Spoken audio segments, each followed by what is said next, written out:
microcosm of where we're at in America right now, where Roger Stone can't even have a fair press conference without getting shouted down, and that's why we had to do it here today and spend thousands of dollars to host you. And some of you think that you can still call the shots. No wonder why President Trump calls you fake news and the enemy of the American people. So, really a sad display from y'all. Now, Roger Stone has been silenced on social media. Roger Stone's platform at Infowars.com has also been silenced. So this man is not even allowed to defend his own honor because they are ripping his voice away from him. And in case you can't tell, Roger and I are probably looking pretty tired today. Because ever since what I view as the illegal FBI raid on Roger Stone's house, he has received numerous death threats, numerous media inquiries, and it's almost been impossible for us to sleep through this endeavor. Now, anybody who saw the FBI raid on Roger Stone's house knows that it was clear to me, beyond a reasonable doubt, that somehow CNN got a leak. And now you have congressmen calling for an investigation into that. You've also seen a lot of violence against Trump supporters and a lot of threats, as I said, against Roger Stone. So now we have to walk around with increased security. In fact, there are a lot of people doubting a story that I was sexually harassed in Washington, D.C. by a Women's March protester marching against sexual harassment, sexually harassed me. People are doubting that story, saying it's fake news. Well, I'm going to go ahead and give out this individual's name, and I'm begging, unlike people on the left, unlike what you did to the Covington Catholic high school boys, and unlike what you've done to Roger Stone, I hope that you would not dox this woman and you would leave her alone. But Isabel O'Shaughnessy was arrested for sexually assaulting me. Okay? Also yesterday, I had a man try to rub spit in my eye. And this is all thanks to the lies in the mainstream media. And now they're trying to destroy an innocent man, Roger Stone. And I'm just in disbelief at how Roger has been able to keep his composure and maintain his energy throughout all of this. Now, I hope that he gets fair treatment here today, unlike what he has received this entire week, and unlike what he has received since this political witch hunt has began against him. Now, again, all of you came out here for one reason. You want the Roger Stone story. But how many of you actually care about an innocent man getting out of the grips of a rogue prosecutor? I'm wondering if any of you do. You were more obsessed with getting your shot than getting the truth out about Roger Stone at a press conference that you didn't pay a dime to be at, and you're begging for Roger to give you any quote all day long. So I just ask you, do you care that an innocent man is being politically persecuted right now, or do you just care about your own ratings? Is that why you lie about President Trump? Is that why you lie about Trump supporters? Is that why you lie about Roger Stone? So Roger's going to step up here, and he is going to provide an opening statement, and then we are going to take questions. But I know that some of you had to reach out to your corporate overlords and ask if you're even going to be allowed to air this press conference because there's an InfoWars mic flag sitting on the podium. Well, I hope that triggers you. And I hope that you realize that in media, you should be standing up for free speech, and in America, you should be standing up for justice, not a political persecution against an innocent man where they're trying to destroy his life and he has to deal with death threats every day. So without further ado, here is Roger Stone. Thank you, Owen. First of all, as a veteran of 50 years in American politics, I understand that you cannot brand every member of the media with the same brush. And therefore, there are honest reporters in this room. There are capable, honest reporters in this room who are just trying to do their job and get the facts. And there are others who do not meet that criteria. So let's be clear. I do not regard the press or the media as the enemy. I regard some members of the press and the media as the enemy. That said, I wanted the opportunity to make a statement outside the courthouse the other day that was obviously physically impossible given the pushing, the shoving, the shouting, the spitting. I felt kind of like Vice President Richard Nixon in Caracas in 1958.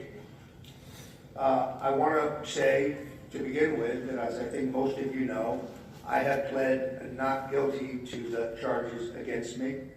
I stress that these are all after-the-fact process crimes, and I am not accused of a Russian collusion. I'm not accused of collaboration with WikiLeaks. I am not accused of conspiracy. There is no evidence or accusation that I knew in advance about the source or content of the WikiLeaks materials, be that allegedly hacked material or allegedly stolen material. The allegation that I was less than truthful to the House Intelligence Committee to cover up what underlying crime. There is no underlying crime, and therefore any honest mistake I made in memory would be both immaterial and lacking intent. I do intend to vigorously contest these charges. I will mount as vigorous a defense as I can. I am heartened that Senator Graham and also some Republican members of the House are looking into the manner in which I was arrested. I think, as most of you know, at 5:50 a.m., 29 federal agents, FBI agents, both men and women, arrived in my home wearing full SWAT gear, night vision goggles, brandishing assault weapons, sidearms, and they had a device that is generally used for battering down a door when somebody refuses to open it.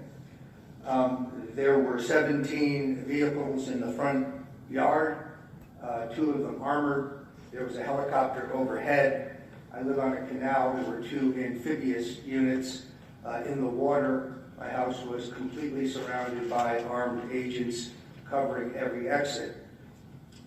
I have no prior criminal record. I'm accused of nonviolent process crimes. I do not own a gun. There was no guns in the house. I'm a strong supporter of the Second Amendment, but I do not own a firearm. I do not own a valid passport, with the caveat that it may have expired within the last 3 days. I don't know because it was seized by the FBI. I was not read my Miranda rights. I was brought out of the house. I was handcuffed. I was standing in the street wearing a Roger Stone Did Nothing Wrong t-shirt. It's what I slept in. You can get those at 1776.shop. The proceeds go to my legal defense fund. Wearing a pair of cut-off sweatpants, no shoes. My wife, who is hearing impaired, was rousted from the house. She was made to stand next to me, wearing a nightgown and barefooted. Oh my God. The agents were professional and they were courteous once I was in custody.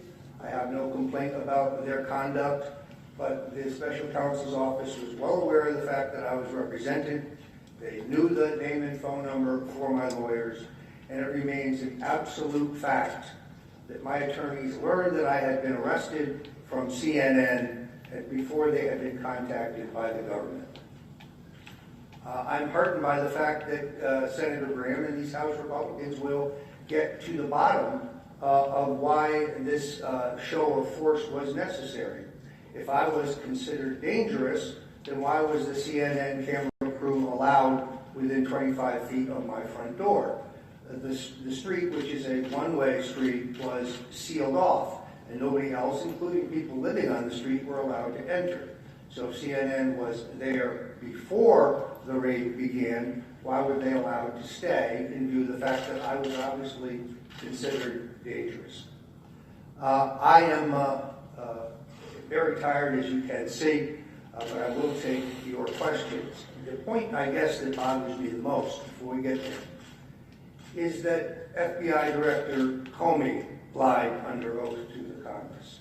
John Brennan, the CIA director, lied both about the Steele dossier and the investigation and the surveillance of a Senate committee looking into illegal torture before the Congress.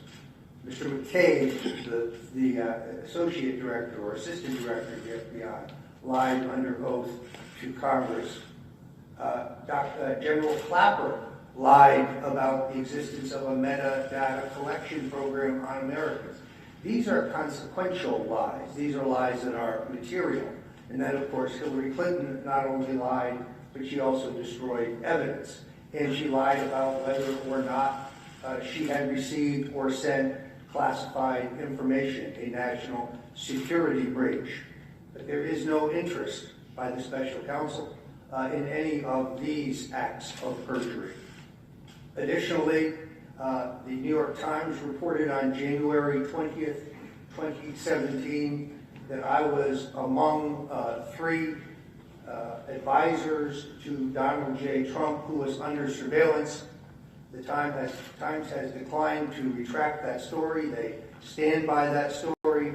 I believe that story to be accurate. I believe that there are more than one FISA warrant. To be surveilled under the FISA law, one must be actively engaged in espionage for a foreign power against the United States of America. I do not meet that criteria. If I was under surveillance in a non-FISA warrant, what would be the probable cause? I'm hoping that in this trial, in discovery, we can get to the bottom of those questions. But you know that even though I forgot before the committee that I had been approached by a man named Henry Greenberg, who was an ethnic Russian, and who offered to sell me information about Hillary Clinton, an offer that I flatly refused, as accurately reported by the Washington Post. There's been no allegation regarding Mr. Greenberg. That's because Mr. Greenberg is an FBI informant. Because Mr. Greenberg is in the country, was in the country, has been in the country under an FBI informant's warrant. Why was an FBI informant approaching me in May of 2016, 2 months prior to the FBI saying they had opened their investigation into allegations of the president's campaign colluding with the Russians? These are questions that we hope to get to the bottom of. I am grateful to InfoWars for sponsoring this because, in all honesty, I lack the personal resources to pay for this room, to pay for this microphone, Mr. Green, to pay for any of this, and therefore I'm grateful to my colleagues at InfoWars for making this room available. I'm grateful to all of you for showing up. I have been fighting a war of censorship. I have a syndicated radio show with Owen Schroyer, my colleague, every day at 5 o'clock Eastern, 4 o'clock Central, called The War Room. We are censored across multiple social media platforms. You don't have to agree with us. You have to agree with Alex Jones. You have to agree with anything we say to agree with our right to express ourselves. It's called the First Amendment. It has also been very difficult given the censorship and the shadow banning on Facebook for me to sell my books. I'm a New York Times best-selling author. I have written 5 books, soon to be 6, and I have succeeded in making those books successful and bestsellers through the use of the extraordinarily effective targeting capability of Facebook, which is now denied me because any paid promotion that I propose is rejected for inappropriate content, even if the subject of the book is how a gentleman should dress. I would be happy to take your questions now. Let me say lastly, as I must, those who wish to help me can go to stonedefensefund.com. Thousands of Americans have. The special counsel has the unlimited resources of the American taxpayers, has a platoon of Ivy League lawyers. I'm very happy with my legal representation, but they need to get paid. Lawyers are not inexpensive in America. I'm happy to take a few questions now. I talked to Chris Christie this morning. Yes.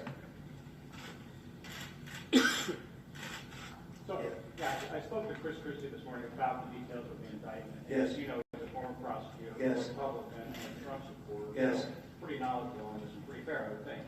He suggests the liability. I asked him, what do you think is Trump's liability indictment? And he said, on the issue of perjury, which you said you either have a faulty memory or it's immaterial. I said, maybe that's true. But he said, the problem where he really sees it is on the witness tampering. Because even if you were joking, if the witness perceives it as intimidation, that's a problem. But the witness also intimidated me. The witness, first of all, perjured himself before the grand jury about being the source of the content and the October release date of the WikiLeaks material. When I released over 30 pages of text messages proving that, very, very few media outlets reported that. They all reported his denials. MSNBC reported them almost in a serial nature, but nobody reported, virtually nobody reported my production of proof. Secondarily, the same man threatened to put a bullet in the head of one of the other exculpatory witnesses before Mr. Mueller's probe. That was reported by the Daily Caller. Additionally, he threatened to have a woman falsely accuse me of sexual assault. So he hasn't been indicted for perjury. He hasn't been indicted for witness intimidation or witness tampering. I also would suggest that any attorney who makes pronunciations about this indictment without reading all 4.5 hours of my testimony to see the questions in context or to see the emails and text messages surrounding those that are highlighted by the government doesn't really understand the situation, and it would be irresponsible to draw conclusions. I'm represented by Bruce Rogow, Grant Smith, Robert Bushell, and Tara Campion. They are excellent attorneys. Mr. Rogow has argued before the U.S. Supreme Court on 11 occasions. He is a noted First Amendment civil and criminal attorney. He believes that this indictment is flawed. Roger, you actually said you won't bear false witness against the president. Does that mean that you are ruling out cooperating with Robert Mueller? This is a question that I will have to refer to my lawyers ultimately. All I can tell you today is I will tell the truth about any matter that I have knowledge of. I don't possess any knowledge of any wrongdoing by the President of the United States, including Russian collusion. So when I first said I won't testify against the President, some of you said, aha, you see it's a cover-up. That's not what I'm saying. What I'm saying is I will not make up stories.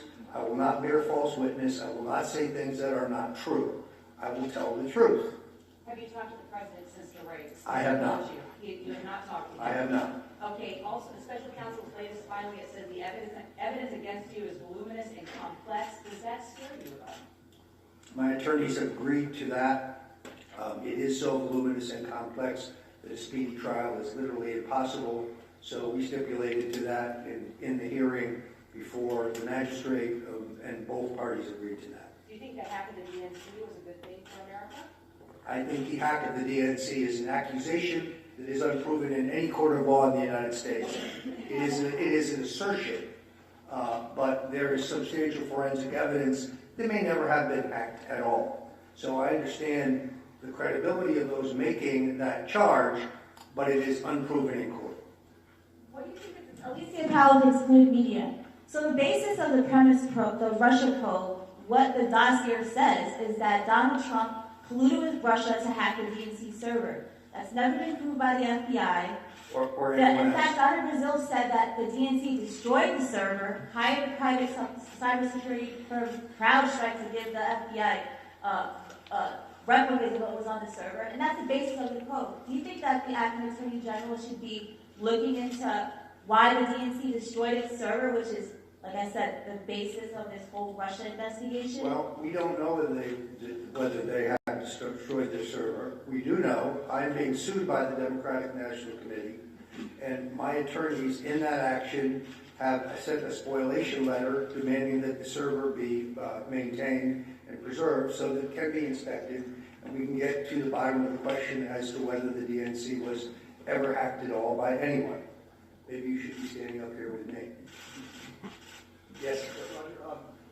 I know that any number of defense attorneys would caution their clients against speaking in a situation this. By the time your trial happens, months, perhaps even years from now, circumstances will have changed. You may come to regret some things you're now saying. You may come to regret some of the associations such as InfoWars, which you now have.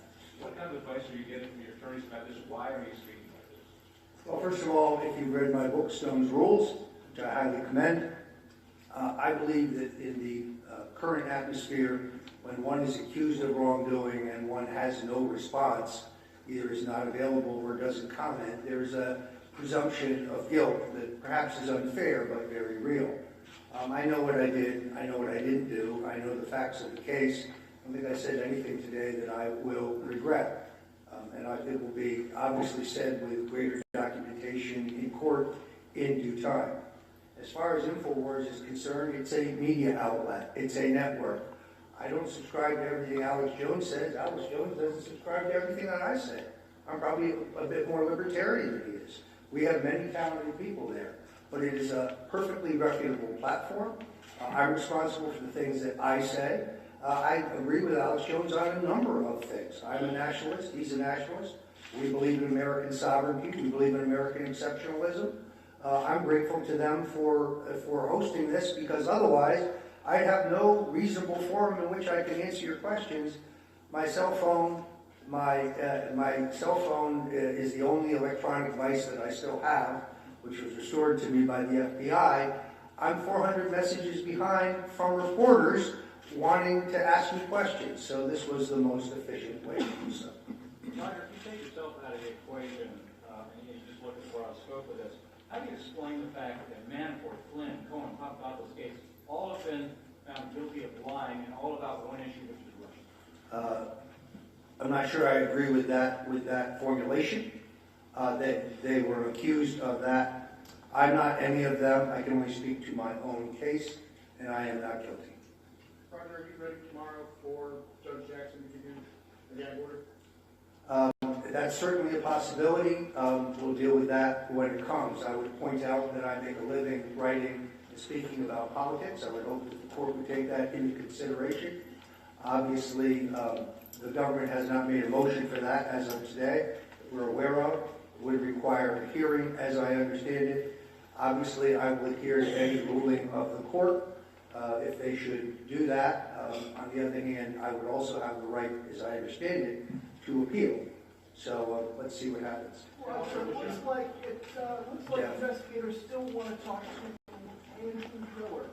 Are you prepared for the potential of a superseding indictment?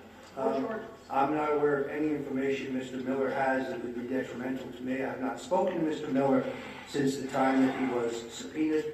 Mr. Miller did not work for me in 2015 or 2016. He did attend the Republican National Convention. I looked around, I didn't see any Russians. You mentioned a recent interview with Roger Jerome Corsi. Do you think he's going to be indicted? I couldn't speculate. Expanding on Corsi, recently you told me that you were considering a lawsuit against Corsi for defamation in light of him continuing to say things that you would say are false. Actually, I never said I was looking at a lawsuit in defamation. I was looking at the possibility of a lawsuit where you could get a declaration the statement is true or false that is allowed under our law. I think perhaps events have moved beyond that. I'm not going to get down in the gutter with Mr. Corsi. I have already said the number of things that he said are untrue. I believe that will get proved at trial when the appropriate time comes. Yes. Yes, Mr. Stone, aside from your house being violated, your reputation's been violated. You made a comment about advocating for the pardon of Marcus Garvey, and some of the mainstream media has almost implied that you're racist and that was insincere. And of course, I don't agree with that. Would you please clarify your stance? Yeah, this is one of the things that is hurtful, because I think people tend to put you in a box because I'm a Republican. But let me make this point. I have been an advocate for drug law reform for 25 years. I've been an opponent and critic of the 1994 crime bill, in which poor people and African Americans are subject to much harsher mandatory sentences for the possession of rock cocaine than wealthy white people who are in possession of powdered cocaine. President Trump has just fixed that problem in the more recent sentencing reform bill. Secondarily, I know that this is not a popular view, but it's one that I must say. I worked for Richard Nixon. It is Richard Nixon who desegregated the public schools, not Lyndon Johnson, not John F. Kennedy. It is Richard Nixon who gave us affirmative action. I'm one of the few conservatives who's written and spoken in favor of affirmative action. I think it was necessary. It was Richard Nixon who quadrupled law enforcement for civil rights law enforcement. It was Richard Nixon who increased ninefold funding for black colleges. So I have long been very interested in a posthumous pardon for Marcus Garvey, someone that I have read extensively about, someone who was actually one of my political heroes. I believe he was unfairly railroaded by the FBI. So when I was asked, have I asked the president for a pardon? The answer is no. Have I discussed it with anyone who works for the president? The answer is no. The only person I have ever written to the president advocating a pardon for is Marcus Garvey. You said that the Russia probe is a speeding bullet headed towards Donald Trump's head. Can you elaborate? Yes, I believe the purpose of this probe is to undo the results of the 2016 election. I think it is partisan by nature in the fact that they showed no interest in the Russian collusion by Hillary Clinton. The acceptance, as reported by the New York Times, of $145 million from the Russian-owned energy company at the time when control of 20% of our energy reserves were on the table for a shift of control to the Russian state. I think that's maybe the most, the largest treasonous financial crime in American history. The illegal use of FISA warrants and surveillance, which is an abuse of power using the authority and capability of the state, which dwarfs what happened in Watergate as a constitutional crisis. The illegitimate use of the FBI to infiltrate the Trump campaign. There's no interest in any of these issues. All we keep talking about is non-existent Russian collusion. There's a substantial difference, in my opinion, between Russian collusion, which we have found no evidence of, that would be conspiracy, coordination with the Trump campaign, and Russian meddling, which appeared to me to be ham-handed, underfunded, incompetently done, and was at various times pro-Hillary, anti-Hillary, pro-Bernie, anti-Bernie, pro-Trump, anti-Trump, seeking just to sow the seeds of discontent among Americans. Roger, Alex Jones would like you to address what the president should do in response to the rogue special counsel, and also talk about the Democrat connections to Robert Mueller and the Russians.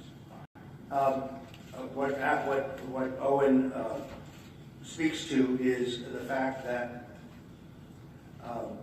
the president, in my opinion, should appoint a special counsel to investigate the illicit use of FISA warrants and the illicit infiltration of his campaign by the FBI.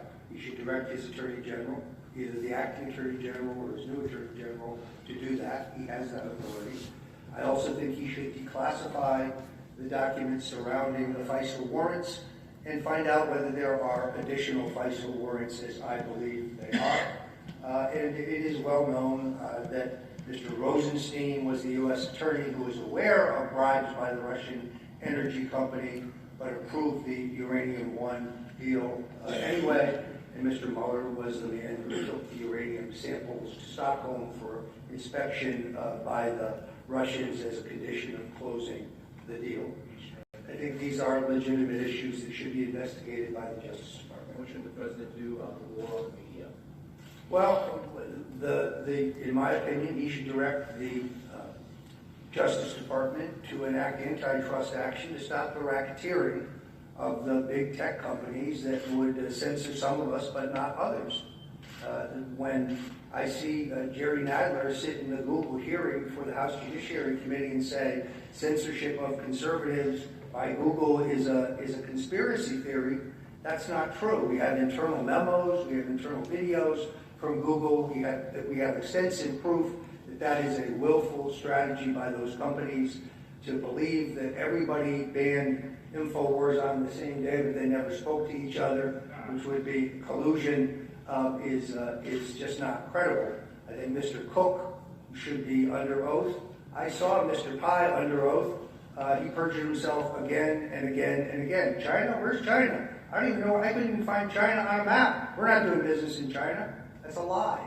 Or the Google app does not allow you to track the whereabouts of a person. That's a lie as well. There were numerous lies told that day, but he has not been indicted for being less than truthful. Roger, you think that we go to trial, do you intend to take the stand and actually testify in your own defense? No decision's been made on that. That would be wildly premature. To a question you could address to my lawyers, but I don't think they could answer it at this time. Roger, the president tweeted out this week that you work for him nowhere near the end of your life. Did you read anything into that? Well, it's technically true. I left the campaign in August of 2015 because I believed I could be a more effective advocate for his election operating on my own, and I did so. I wrote Clinton's War on Women, which I think is the definitive work on the entire public record of Hillary Clinton. I commend it to you if you haven't read it. But no, I don't take any reading of that whatsoever. Is there any change in your relationship that you sense with him over a period of months? Well, I think you have to recognize that based on the advice of both his lawyers and my lawyers, we have not spoken in some time. But I have great affection for the president and his family. He attended my wedding right in the Willard Hotel next door. I attended his wedding to Melania, also his wedding to Marla Maples. I've known Melania, the First Lady of the United States, since 1999. She's a wonderful person. I'm a strong supporter of his agenda. I've also been critical. I think we should be out of Syria now. I think we should be out of Afghanistan now. I think we should be out of Iraq now. He ran as a non-interventionist. I believe he actually agrees with me, and I hope that he's moving towards that. But his record on the economy, I think, is extraordinary. Things that we were told could not happen have happened. 500,000 new manufacturing jobs, 4.8 million new jobs, a record stock market, even with some of the corrections. So America is on its way back. I have great affection, and I remain a strong and loyal supporter of the president. You think he does for you as well? Because he had a good relationship with Michael Cohen at one point, and then when the legal things got complicated. I think my situation is quite different. Do you think that Hillary Clinton should be indicted? Anybody who is not asked a question from the media, yes, sir. Are you consider yourself a law and order person, right? I would say, generally speaking, yes. So then do you not think that what you describe as process offenses should be prosecuted? Or are you saying that they should not be prosecuted? I think process crime has to have intent and materiality. Let's see if that happens. And on the other crimes, let's see if they're even actually true. Yes. Roger, I know you addressed this a little bit in your past meeting interviews, but there was a reference in the indictment to the notion of somebody being directed. I think you have sort of speculated as to who that might be. In the distance of time in the last 5 days, do you have any more sense as to what that's a reference to? I have no idea because it's not true. Nobody directed me to do anything nor inquired. I did not coordinate anything with the Trump campaign or with WikiLeaks in terms of their disclosures. I had a tip, which turned out to be a very good one, about the significance and the October timing of the WikiLeaks disclosures. Everything else could be gleaned by setting a Google News alert and reading everything about WikiLeaks and Julian Assange, or watching the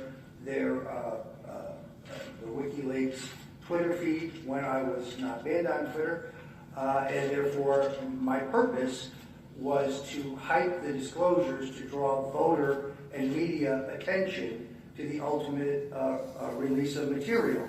That's called politics. It's what I do. It hasn't been criminalized in this country, at least not yet. Any more questions from the media? Yes. In that file, with the voluminous amount of evidence they have to go through, it mentions terabytes of data that they collected. What do you think they're going to find in terabytes? I could not speculate. I believe that, and I've said this before, I believe that over a 2-year period, maybe even a 2.5-year period, my emails, my text messages, my phone calls have been monitored. There's certainly nothing new. I have deleted nothing. I have erased nothing. I have over 1 million emails by my own count. It's a lot to go through. I cannot afford lawyers to root through every piece of it on an hourly basis. So just the material that I have, not speaking of discovery now, just the material I have is voluminous. But terabytes suggests that this is even more than having 100 emails or so. I'm not knowledgeable enough about the situation to comment. Yes. Just to follow up on an earlier question, I believe in an interview over the weekend, you indicated you released a senior campaign official who directed to contact you about WikiLeaks and Rick Gates. Can you talk about why you think it was Gates and what your interactions? Well, and that would be speculation on my part, but I think the two officials referred to would be Steve Bannon. As most of you know, I wrote a column for the Daily Caller advocating that the president terminate Mr. Bannon. It was picked up by Drudge, and that makes it a big story. 24 hours later, Mr. Bannon was fired. So he would have a certain animus towards me. The exchange of emails that is cited, which had been previously reported in the New York Times, he asked me a question about a public event, and I responded with 2 pieces of information that were reported by Politico and The Guardian that very morning. So there was no proprietary information there. Mr. Gates is seeking a reduction in his sentence. I also have no memory of discussing this with him, nor is there any electronic corroboration of that I'm aware of. I did not coordinate anything with the Trump campaign pertaining to WikiLeaks. I did follow the story perhaps more closely than anyone else, but virtually every political journalist in the country wanted to know what it was that Julian Assange had. And many of your news organizations have interviewed him. Many others have interviewed him. Contrast this with the operations of the Clinton campaign, money laundering through a law firm to pay for the fabrication of a dossier using Russian assets to do so, but there's no investigation into that. I'm going to limit this to members of the press, if I may. All right, I thank you very much for your time. Owen is going to have a few words of his own. So, in closing, what I hope the American people take away from this, and what I hope President Donald Trump takes away from this, is that if this can be done to Roger Stone, this can be done to you. If Alex Jones can be silenced, you can be silenced. And why is an innocent man, Roger Stone, being destroyed for allegedly communicating with WikiLeaks that's totally unproven, when CNN's Brian Stelter and Anderson Cooper and others have had live interviews with Julian Assange on air? Ask yourself, is that justice? Is that fair? So, there is a clear and present danger right now in the United States of America. But it's not Donald Trump, it's not Roger Stone, it's not Alex Jones, it's not conservatives. It's a rogue special counsel that is destroying innocent people's lives. It's a Democrat Party that fights for open borders and no voter ID laws and celebrates infanticide. That is a threat to this country. When you're celebrating infanticide and celebrating innocent men being destroyed, you are the problem with this country. So I hope that the president understands how serious this threat is, and they will come after the president and remove a duly elected president if they can do it. And if the American people allow them to do it, then this country is dead. Thank you guys for coming here today. I hope that you will all report the truth. All right, everyone.